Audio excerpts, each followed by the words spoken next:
Hello everyone, welcome you all to Banking Fluent NK. Hope you are doing good in your studies. So friends, in this video I will be telling you all that how you should attempt quant section of IBPS PO mains.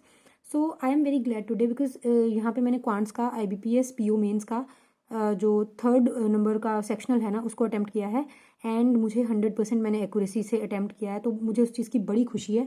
तो मैंने कम question attempt करके वो अच्छे से marks gain कर लिए हैं। सो मैं अभी आपको वही दिखाऊंगी कि how you should attempt this mock. ठीक है, दिस मतलब कि आप अगर आपका क्वांट्स का सेक्शन आता है तो वो आपको फाइनल एग्जाम में कैसे करना है। सो आप फर्स्ट ऑफ ऑल देख लो कि मैंने 12 ही अटैम्प्ट किए थे, तो लेकिन मुझे मार्क्स मिले हैं 23, which is very very good for me.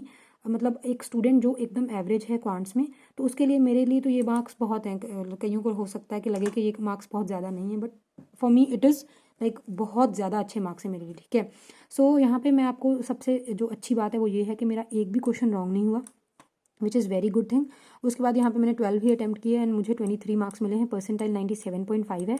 तो अब मैं आपको दिखाती हूँ कि मैंने ये क्वेश्चन कैसे चूज़ किए, कौन सा क्वेश्चन मैंने अटैम्प्ट किया। तो जैसे आपको पता है कि क्वांट्स में आपके पास 35 क्वेश्चन होंगे और 45 मिनट्स मिलेंगे, तो वहाँ पे आपके काफ़ी क्वेश्चन 45 मिनट्स और 60 मार्क्स का ये पेपर है। तो क्वांट्स का ही सेक्शन एक ऐसा सेक्शन होता है जिसमें आपको बहुत सारे 2 मार्कर क्वेश्चन मिलेंगे। ठीक है, तो आपको बस वही चूज़ करना है कि आपको कौन सा क्वेश्चन करना है।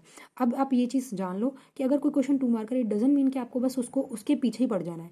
मतलब आपको ये देखना है कि उसमें आपकी स्ट्रेंथ है कि नहीं है, वो आपसे डुएबल होगा कि नहीं होगा। मतलब आपको अपने हिसाब से उस क्वेश्चन को चूज़ करना है। ठीक है, तो कई क्वेश्चन ऐसे होंगे जो 2 मार्कर होंगे लेकिन आपके लिए नहीं गए होंगे, तो फिर आप 1 मार्कर करके भी अच्छे मार्क्स गेन कर सकते हो। ठीक है, सो फर्स्ट ऑफ ऑल जैसे ही मैंने ये सेक्शन ओपन किया तो यहाँ पे ये वाला जो एक केसलेट कह लो आप, ये ओपन हो गई। तो मैंने इसको देखते स्किप कर दिया क्योंकि ये जो मेरा अपस्ट्रीम डाउन स्ट्रीम वाला कॉन्सेप्ट है ना, ये मैं मतलब प्री वाला कर लेती हूँ, लेकिन ऐसे अगर क्वेश्चन देखती हूँ तो मैं मतलब पता नहीं क्यों मैं टेंस हो जाती हूँ, उस वजह से मेरा ये क्वेश्चन चाह कर भी नहीं होता।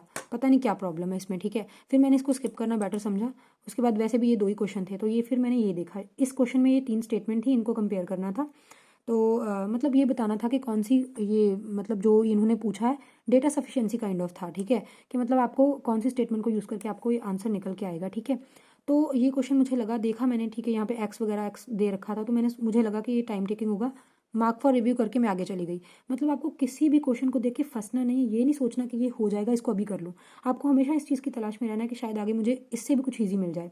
जब तक आप पूरे के पूरे 35 क्वेश्चन गो थ्रू नहीं कर लेते तब तक आपको किसी भी क्वेश्चन में फंसना नहीं, जब तक आपको लगे ना कि ये एकदम देखने से ही हो जाएगा। वो भी मैं आपको दिखाती हूँ। उसके बाद ये भी मैंने क्वेश्चन देखा, मैंने मार्क फॉर रिव्यू किया। यहाँ पे सिंपल था, सी की जो वैल्यू थी वो 0 से ज़्यादा थी यानी कि सी पॉजिटिव है, और ए सी की वैल्यू 0 से कम थी यानी कि सी तो पॉजिटिव है लेकिन ए नेगेटिव होगा। तो इससे ये पता चलता है। तो बाकी इस क्वेश्चन को हमको सॉल्व करना था, तो ये मैंने मार्क फॉर रिव्यू किया। ये मुझे आता नहीं है, ये नंबर सिस्टम वाला कॉन्सेप्ट, तो ये मैं एक आधी वीडियो में सोच रही हूँ अभी देख लूँ, क्योंकि मुझे ये बिल्कुल ही नहीं आता ये जो इन्होंने पूछ रखा है। ऐसा ना मतलब एक आधा क्वेश्चन आ ही जाता है पीओ मेंस में नंबर सिस्टम वाला, तो मैं ट्राई करती हूँ, वो देख लूँगी। ठीक है, उसके बाद ये क्वेश्चन ईजिएस्ट क्वेश्चन था, ये कुछ नहीं था, इसमें सिंप्लीफिकेशन था। पहले में ए की वैल्यू निकालनी थी, फिर बी की, फिर सी की, तो इन तीनों को निकाल के यहाँ पे कंपेयर कर देना था। तो ये इसका आंसर आना था, सी की वैल्यू ए और बी दोनों से ज़्यादा थी। तो मैंने ये क्वेश्चन मतलब इसको मैंने मार्क फॉर रिव्यू नहीं किया क्योंकि ये क्वेश्चन को मार्क फॉर रिव्यू करने का बनता ही नहीं है। आप इसको देखा, आपको पता है कि ये डुएबल है, इसको तुरंत करो, आगे निकल जाओ। उसके बाद ये जो एक डीआई थी, ये डीआई मुझे यहाँ तक तो बड़ी अच्छी लगी पढ़ने में। ये लिखा है यहाँ पे 200 400 रिस्पेक्टिवली, लेकिन जैसे ही मैंने आगे बढ़ी तो मैंने ये देखा A% B%, तो मैंने इसको वहीं से स्किप करा कि ये टाइम टेकिंग होगा, इससे मुझे ऑब्वियसली 8-10 मिनट लग जाएंगे, और ये है भी 4 मार्कर। फोर क्वेश्चन थे इसमें, और फोर पता नहीं 3 थे, 4 थे, है ना। तो यहाँ पे मुझे इतने मार्क्स मिलेंगे, तो फिर मैंने इसको मार्क फॉर रिव्यू किया, आगे चली गई मैं। ये क्वेश्चन 2 मार्कर था और एक ही क्वेश्चन था, इसको मैंने देखते ही बना लिया क्योंकि यहाँ पे सिंपल सिंपल गिवन है ओ बी जो बी सी के बराबर है, और जो ओ है वो सेंटर है सर्कल का, तो ये 6 है, ये 6 है, ये भी 6 है। तो हम इसको मतलब क्या कर सकते थे, वो पाइथागोरस थ्योरम होती है ना, उसकी हेल्प से सॉल्व कर सकते थे। तो मैंने ये देखते बना लिया, ये मुझसे बन गया। ये 2 ही क्वांटिटी 1 क्वांटिटी 2 था, कंपेयर किया, आंसर आ गया और 2 नंबर मुझे मिल गए यहाँ से। ठीक है, ये आगे गई। ये भी सबसे ईजिएस्ट केसलेट डी कह लो आप। ठीक है, ये थी, इसमें आई थिंक 2 क्वेश्चन थे, हाँ 2 क्वेश्चन थे, और यहाँ से 4 नंबर मिल गए मुझे। ये मतलब एकदम सिंपल था, इसमें कुछ वेरिएबल नहीं दे रखे थे। सिंपल आपको जो नेचुरल नंबर्स होते हैं 56, ठीक है, 72, तो इसको बस आपको सॉल्व करना था, आपको रेशो निकालनी थी और सॉल्व करते जाना था और आगे बढ़ते जाना था। तो ये क्वेश्चन मैंने किया। मतलब ये क्वेश्चन भी मैंने इसको मार्क फॉर रिव्यू नहीं किया। ये मुझे लगा कि ऑब्वियसली इसमें कुछ ऐसा ढूंढने वाला है ही नहीं जो मुझे टाइम लगेगा। जो दो मिनट में ये क्वेश्चन हो गया, तो मैंने करके आगे निकल गई। उसके बाद ये क्वेश्चन ये टाइम टेकिंग था। ठीक है। इसमें क्या था, इसमें कैलकुलेशन काफ़ी ज़्यादा थी, ठीक है। यहाँ पे दे रखा है इनकम उनका क्या है, कंजम्पशन ही, सॉरी ये क्लोथिंग था, ठीक है, क्लोथिंग का था। तो ये फूड है, ये सेविंग्स है, तो इन सबको निकालना था, ठीक है, इन सबका एक्सपेंडिचर वगैरह वाला। तो फिर मुझे लगा कि इसमें टाइम लगेगा, तो मैंने इसको मार्क फॉर रिव्यू किया। ये भी 2 मार्कर था, ये बहुत अच्छी बात थी, ठीक है, कि 2 मार्क क्वेश्चन अच्छे थे मतलब।